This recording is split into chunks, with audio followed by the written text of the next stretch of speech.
Today, I'm going to give my thoughts on War on Netflix, one of the biggest events WWE has done. Let's get right into it. So, the final boss returned for his promo, and shockingly, his new tie Tranchion and stuff like that. That's the final boss. He wasn't acting like the final boss. I think he was acting like the High Chief. And it would be nice to Cody even acknowledge Roman Reigns as the only tribal chief. So it was pretty interesting to see. And then he said to watch Roman vs. Solo's match. The Rock segment, I mean, it was okay. It wouldn't matter if it was there or not in that segment, because he hasn't said anything that important than just that he loves his women and that how's Cody's mum. You know, that's all him being nice to Cody. So I don't know if the High Chief is a babyface version of the Rock or something, but a bit weird, but we'll leave it for now. Roman Reigns versus Solo Sikoa. Now, I'm going to give my respect to Solo Sikoa. I acknowledge that Solo Sikoa has done very, very well the last couple of months. He has carried the Bloodline story, and I would even say some of the main event scene since WrestleMania until Roman came back. And you know, because of that, you just have to respect that, man. And he did well this match. He got out of a lot of interesting things. Obviously, he tried. I mean, I can't really say cheating. There was no rules, but it was a very, very good match. He was dominating Roman at the start. He had Tamatonga. It was a brilliant match overall. Having Kevin Owens even help Solo, that was a big surprise. I did not think Kevin would help Solo. Anything else going to happen? But Kevin finally got his payback on Roman Reigns. But obviously, Cody came in to help. Jimmy Uso, Sami Zayn came in to help, and Roman did win, become your new undisputed tribal chief again, what is a brilliant, amazing. But The Rock came out after the match and put the Ulafala on Roman Reigns. But if you notice, he looked at Roman a bit different when he was in the corner. What I find interesting, and people saying The Rock versus Roman won't happen, I don't think. I think the match will still happen. The Rock is looking at him the way he did for a reason. I think watch out for that for the next couple months. The John Cena farewell tour has kicked off. It was interesting, you know, came in with the blue, and you know, I thought it quite nice in the blue. And you know, he was doubting himself, man. I mean, that's fair enough. He hasn't won in 2,400 days, I think he said, and he was doubting himself that he's gonna win another championship and stuff like that. But then when he talked more, he listened to the crowd, he found out that he can win. If he wants the Royal Rumble, Elimination Chamber, Money in the Bank, I think he will win the Royal Rumble. I think he will face Cody. Do I think he'll win? No. That's where Elimination Chamber, Money in the Bank can come into place. We'll see. Maybe he can beat Cody at WrestleMania, because I think he will challenge Cody. We'll see. We'll see. Next up, Rhea Ripley versus Liv Morgan. Now, this match was interesting. It wasn't the best match, I would say, in my opinion, but it was interesting. I would say that Rhea got her title back.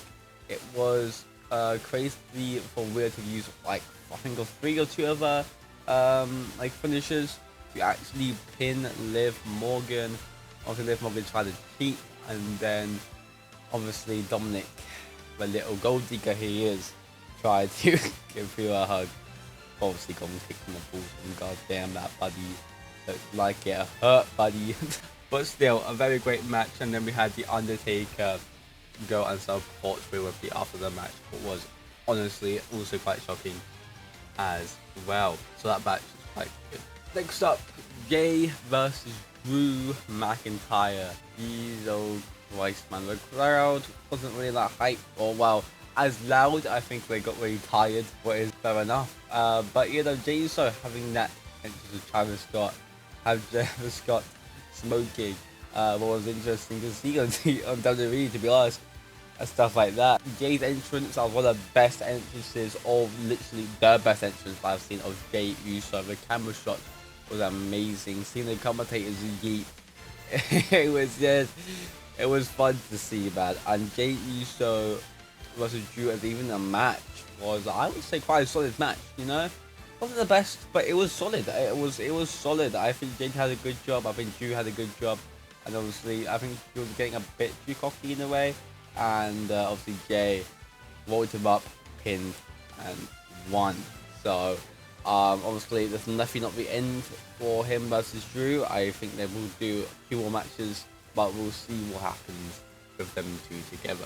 Now, we had Gunther say his talk and about that it's not a new era for him and stuff like that was pretty interesting. I honestly, I was surprised the video package of him. I thought he will just show up at War on Netflix, but I guess not. Was, you know, I'm a bit disappointed in that, but you know what, fair enough. I mean, they didn't have a time limit, but okay. So yeah, that was an interesting promo by Gunther. I would, you know, it's not his best, obviously, but I understand where he was going with that promo. And then, one of the big things about what happened on War on Netflix, WWE 2K25, basically kinda announcement in a way, or leak, with Roman and Paul walking, and obviously Paul, you know, DYing Roman was fair enough.